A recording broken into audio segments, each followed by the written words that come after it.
अस्सलाम वालेकुम viewers, my name is Atiqur Rahman और आप देख रहे हैं मेरा यूट्यूब का चैनल। तो व्यूअर्स, जहाँ तक के आपको पता है कि हम डिस्कस कर रहे थे कस्टमर के मॉड्यूल में काफ़ी हद तक हमने अपना टारगेट कंप्लीट कर लिया है और आज एक नया टॉपिक मैं आपके साथ डिस्कस करने जा रहा हूँ। वो ये है कि आप रिटेलर हैं। अगर आप एक रिटेलर बंदे हैं तो आपने अपनी एक एक आइटम करके सेल करनी है और साथ ही उसका कैश रिसीव करना है या आपने बैंक में या जैसे भी पेमेंट रिसीव करनी है। यानी कि एक रिटेलर वाला मॉड्यूल है जो वो हम कैसे इस्तेमाल करते हैं क्यूबी के वर्जन में।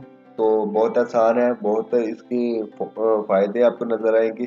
तो चलते हैं हम अपने नए टॉपिक की तरफ, जो कि हम रिटेलर मॉड्यूल देखेंगे। तो व्यूअर्स, आपने कस्टमर में जाके आपने देखेंगे इंटर सेल रिसिप्ट का ऑप्शन आपको नजर आएगा।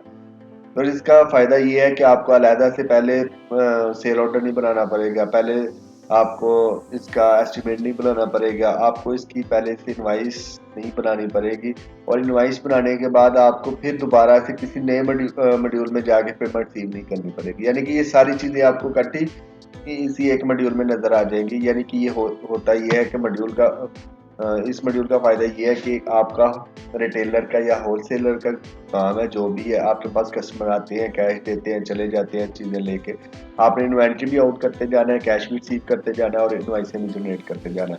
तो ये सारा काम करता है इंटर सेल रिसिप्ट में। और ये क्यूबी हमें रिटेलर के लिए भी बहुत फायदेमंद साबित होता है। तो इंटर सेल रिसिप्ट के ऊपर आपने कस्टमर के टैब में जाना है, इंटर सेल रिसिप्ट के ऊपर आपने डबल क्लिक करना है तो आपके पास जी सेल रिसिप्ट ओपन हो जाएगा। तो जी व्यूअर्स, आप यहाँ पे कस्टमर का नाम लिखेंगे, कोई भी कस्टमर का नाम लिख दें, या ये चीज़ आप सेल करते हैं मोस्टली वर्किंग कस्टमर होते हैं तो हम एक नया वर्किंग कस्टमर का नाम इंटर कर देते हैं। वर्किंग कस्टमर मोस्टली ये सारे वर्किंग कस्टमर होते हैं हमारे, इनका कोई नाम सेव करना ज़रूरी नहीं होता। तो जी व्यूअर्स, ये वर्किंग कस्टमर ऐड कर लिए। हमने कहाँ पे ये सारा कैश रखना है, ऐड न्यू करके हम एक कैश का बैंक भी ऐड कर लेते हैं, क्योंकि कैश ऑन हैंड पे आप कर लें, कैश ऑन हैंड।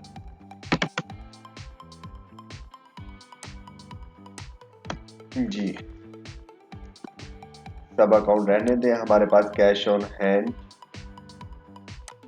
कर दिया मैंने। जी ब्रोज, कैश ऑन हैंड में जी सारा कैश जाएगा। कस्टम सेल है, daily cell summary, daily cell summary आप कर लेंगे। डेली सेल जो आपकी होगी वो इसमें जाएगी और यहाँ पे समरी आ जाएगी, आपने डेली कितनी सेल की है। तो कस्टम सेल रिसिप्ट के ऊपर आप क्लिक करें तो जी क्या आपके पास आएगा, कैश आएगा या चेक आएगा। रिटेल का काम कर रहे हैं तो 100% आपके पास कैश आएगा। डेट सेलेक्ट करनी है आपने, sale number, invoice number obviously, और वर्किंग कस्टमर है हमारे पास। और यहाँ आपके पास जितनी आइटम्स हैं स्टॉक में भरी हुई वो आप सेल करते जाए, कैश रिसीव करते जाए। जी मेरे पास ये आ रही है, आइटम नंबर 2 आ रही है। व्यूअर्स, ये मेरे पास नेगेटिव अलाउ कर रहा है क्योंकि स्टॉक मेरे पास अवेलेबल नहीं। मैं जैसे आपको समझाने के लिए बता रहा हूँ, मैंने नेगेटिव क्वांटिटी इसमें अलाउ की हुई है। यानी कि इसमें नेगेटिव क्वांटिटी आप स्विच ऑफ कर सकते हैं कि आपके पास इन्वेंट्री नहीं है तो ये सेल नहीं करेगा। तो जी व्यूअर्स, ये आगे आपने क्वांटिटी कितनी कितनी सेल करनी है।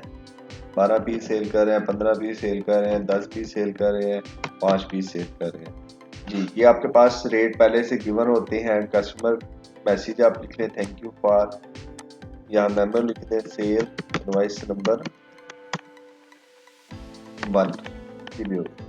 ये आपके पास आ गया है डेली सेल। डेली सेल का मॉड्यूल है ये। बेसिकली आपने जितनी सेल की है उसका ये देखिए कैश रिसीव कर लिया, कैश कहाँ जा रहा है, कैश ऑन हैंड में जा रहा है, सेल कहाँ जा रही है वर्किंग कस्टमर के मॉड्यूल से, और ये सारा कुछ एक ही टाइम में आपका फुलफिल हो रहा है। तो अगर तो आपको चेक नंबर मिलेगा। अगर आपके पास फॉर एग्जांपल कोई पर्सन आ जाता है, वो कहता है ये आइटम क्वांटिटी सेल कर दो मुझे और मेरे पास कैश नहीं, मेरे पास चेक है, तो आप वो चेक का नंबर भी यहाँ पे लिख सकते हैं। जी, इसे सेव एंड न्यू करेंगे या प्रिंट लेंगे। बेसिकली आप प्रिंट ही लेंगे, उसको भी इनवॉइस चाहिए होगी तो आप रिव्यू करके देख भी सकते हैं। ये आपके पास सेल रिसिप्ट होगी। अगर आपका दूसरा प्रिंटर है तो उसकी भी आप सेटिंग कर सकते हैं। तो जी व्यूअर्स, यहाँ पे आप सेव एंड न्यू कर लें, आपका डेली सेल रिसिप्ट का काम खत्म। आपने अब डेली रिसिप्ट की समरी यहाँ से ही देख सकते हैं। डेली सेल आपने कितनी की है उसकी समरी सारी आपको पास यहाँ पे ही आ जाएगी। उसके अलावा आप रिपोर्ट्स में जाएंगे, manufacturing and wholesale report, sale by representative, sale by customer, sale by product. Sale by product करके देख लेते हैं आपने जो ये 3-4 चीजें सेल की हैं जी, ये उनकी सेल आपके सामने नजर आ रही है। तो जी व्यूअर्स, उम्मीद करता हूँ आपको वीडियो पसंद आई होगी। अगर वीडियो पसंद आई है तो इसको लाइक और सब्सक्राइब जरूर कीजिएगा, दोस्तों के साथ शेयर कीजिएगा। मिलते हैं किसी नई वीडियो में, तब तक के लिए अपना बहुत सारा ख्याल रखिएगा। अल्लाह हाफिज।